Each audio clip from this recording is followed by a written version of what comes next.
Yes, hello. This is Gaetan, and I would like to talk about my music and how it has changed over the years. I think it's a good topic to talk about.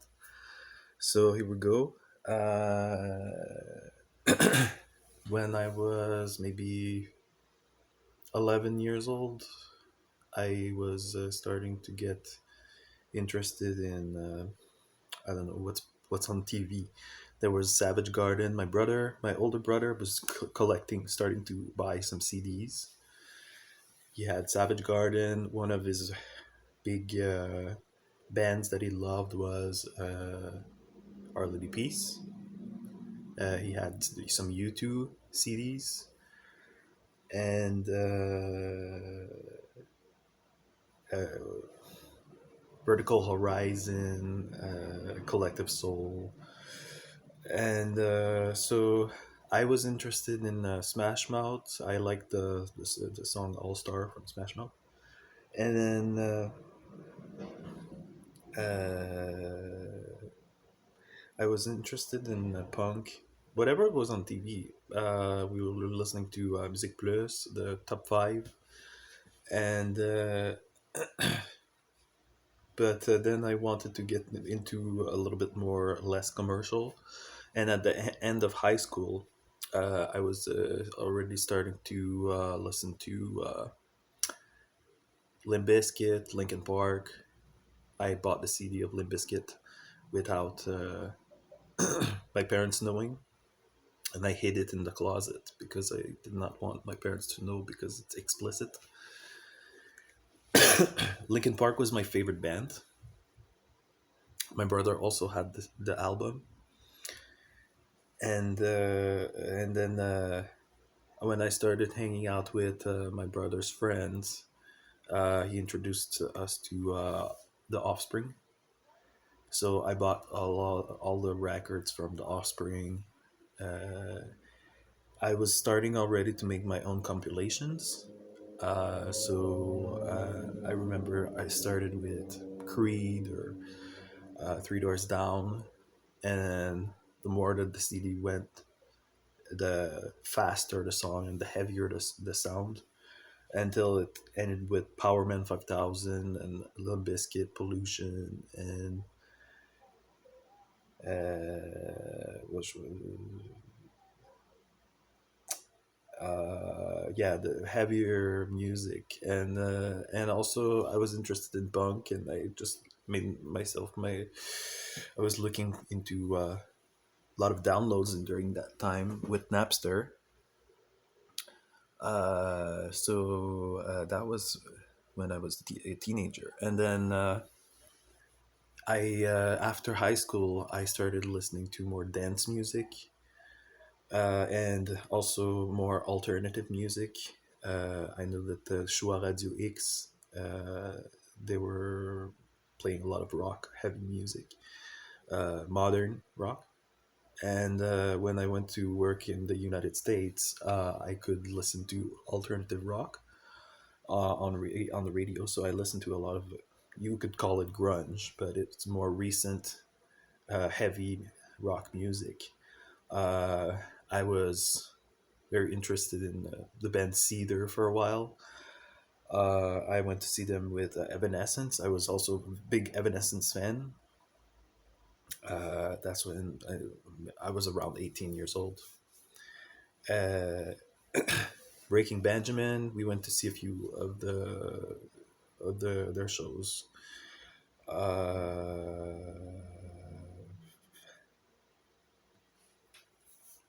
Stained was a big band. It was a huge band. I think it was my brother's friend that started, initiated me to that band.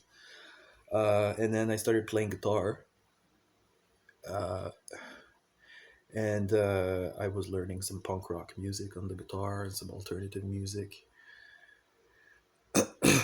And I discovered with my brother's friend that there was a movie called A Night at the Roxbury, and we were like going out for Jehovah's Witness parties, and so I was discovering all this dance music, disco music, or something that's similar to maybe more commercial. Madonna. I was discovering all these club music, you could call it. So I was making my own compilations of that as well. Uh, a Night at the Roxbury, and off of the top of my head, IO Rapture, Better Off Alone, LSDJ, Darude, Sandstorm. My brother was a big Darude fan, so I was listening to Darude in his car. And so I made a lot of the compilations like that. Sash with Ecuador. Uh, and then after I made a few of those compilation CDs, of course I was aware of what was going on in pop music as well because I was listening to the award shows, always keeping current. Even in hip hop, I was listening to TRL and the billboards, and I knew what was commercial as well. But that's not where I was mostly interested in it. I was more interested in the underground music. I was listening to more underground music. But when I was maybe 18, a little bit older, when my brother left, I got initiated to trance music, and so I started to listen a lot to a lot of that Tiesto, Armin van Buren, and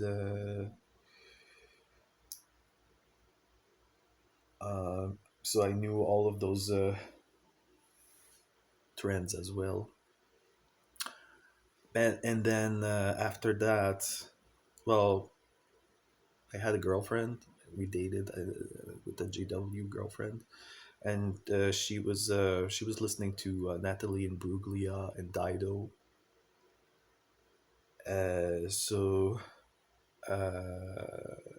I was also making CD compilations for uh, parties, and like I said before, uh, Jennifer Lopez, and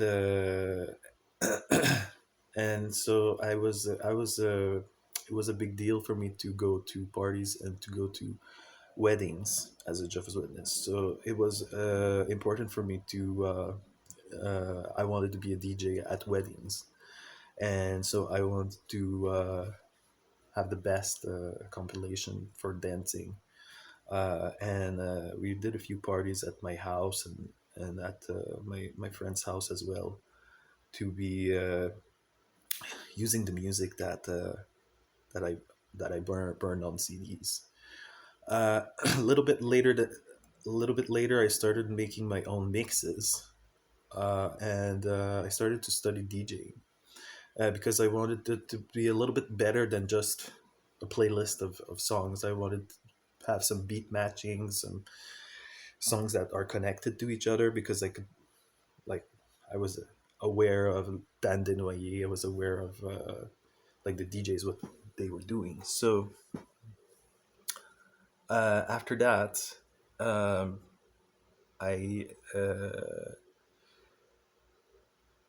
I think when my well, I listened to heavier music as well, but I thought that trance music is pretty heavy because the beats are fast.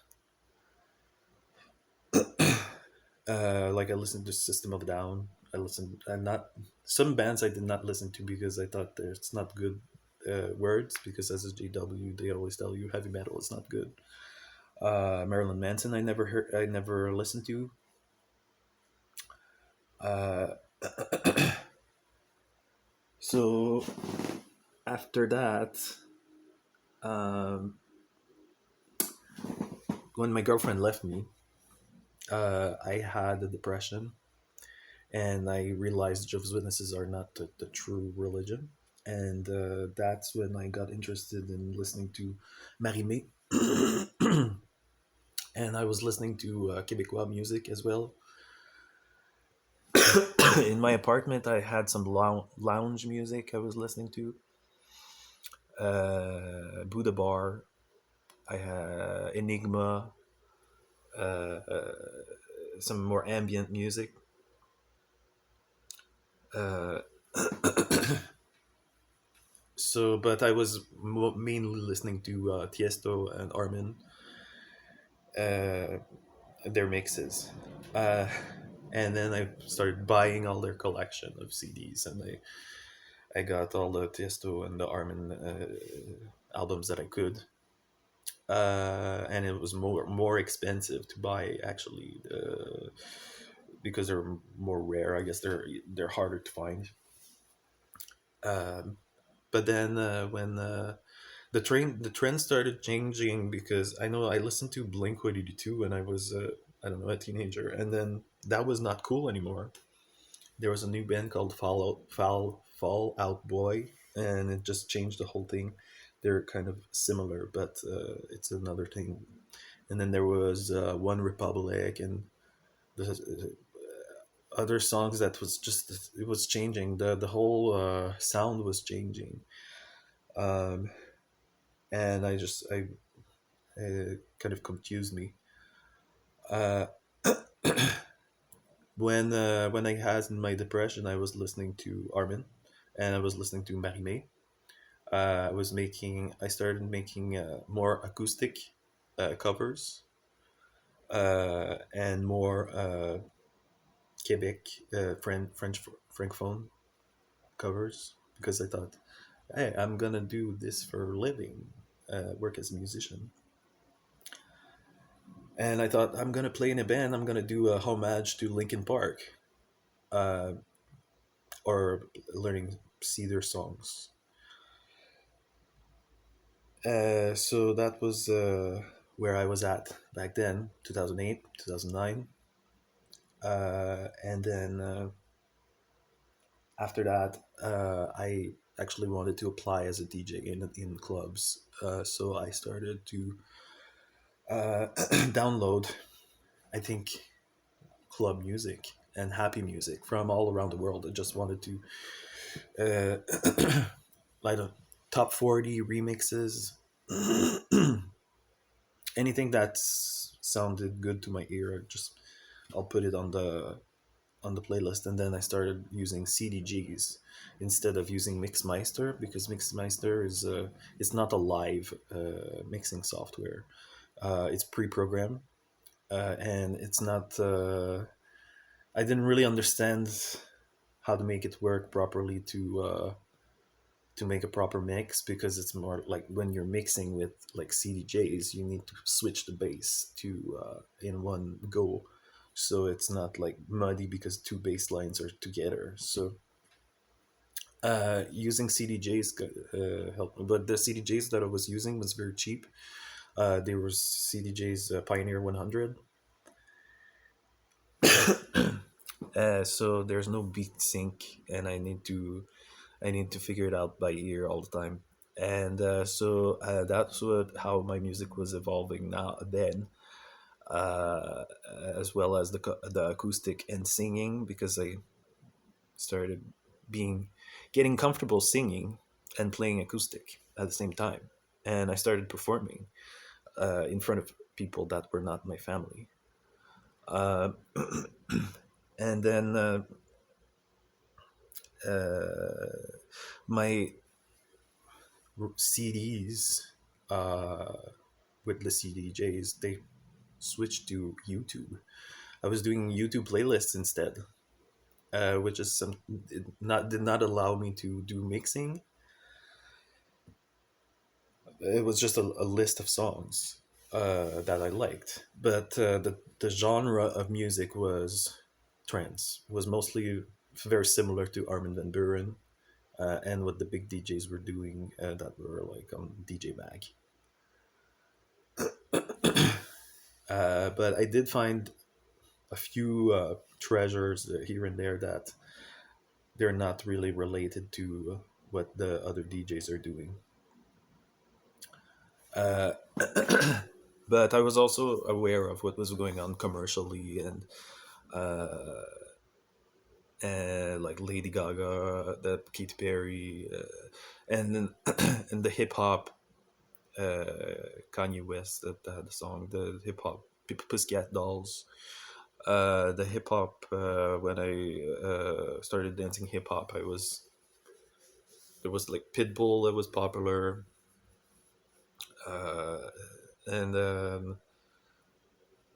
when I was dancing hip hop, I was listening to hip hop more and exposed to different more like uh, I was exposed to it's Brown's his name. I don't remember James Brown. I think it's James Brown. I'm not sure what the name is. It's not Chris Brown. I was dancing to Chris Brown as well, but so I was in. Uh, I was more in the pop genre, you could say, even if I was interested in the dance club music. But then I realized that there's other things than happy music, and just because it's not cool anymore to listen to like the grunge and heavy music that I used to, doesn't mean that I shouldn't be listening to it anymore. Uh, and of course, I remembered some of the songs that I was growing up when I was in Florida, that I was hearing on the radio, like Phil Collins, Toto, Africa. I've been Return of the Mac. I've been thinking about you. Uh, they had a tropical sound, and that's what I wanted in my playlists. I was looking for a tropical sound, but then I was incorporating what was around me as well with my influences with circus. I was influenced with hip hop, and I was incorporating all of that until I stopped doing my playlists because of the YouTube change. They started putting a lot of ads, and it just discouraged me to continue to do my playlist. So I stopped in 2015. And then I got involved with sketch, and I was meeting a lot of musicians, artists of different genres, and taking classes. And so, and I tried violin.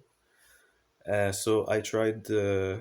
I got back to my electric guitar more recently, and I realized that there's other things that existed before grunge that I was not considering because I was so obsessed with Linkin Park and the kind of the depressing sounds before that I didn't really acknowledge that there were guitar players before that, like Paul Gilbert. Now that's what I'm getting more into is the influences of Paul Gilbert and shred, which was existing before grunge. So it's a lot more complex, a lot more advanced guitar playing. Uh, but I'm going back also to the earlier sounds. That's where I started on guitar. When you just take a guitar and start playing, I can just remember all those songs that I worked on when I was, I don't know, 20 years ago. So I'm going back to my roots, and I'm completely disconnected from what I should be doing or what's popular. I just want to be connecting back to my past, you could say, and as well as challenging me myself, learning new songs and expanding myself. But I'm no longer. I still have an appreciation for trance, but I'm no longer in the electronic music as much as I used to, or even pop music. I,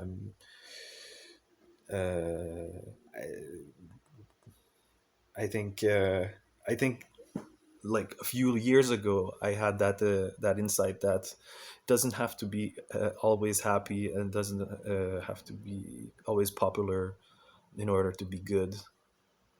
So I went to the dark side, you could say, and then there's like Metallica, things like that.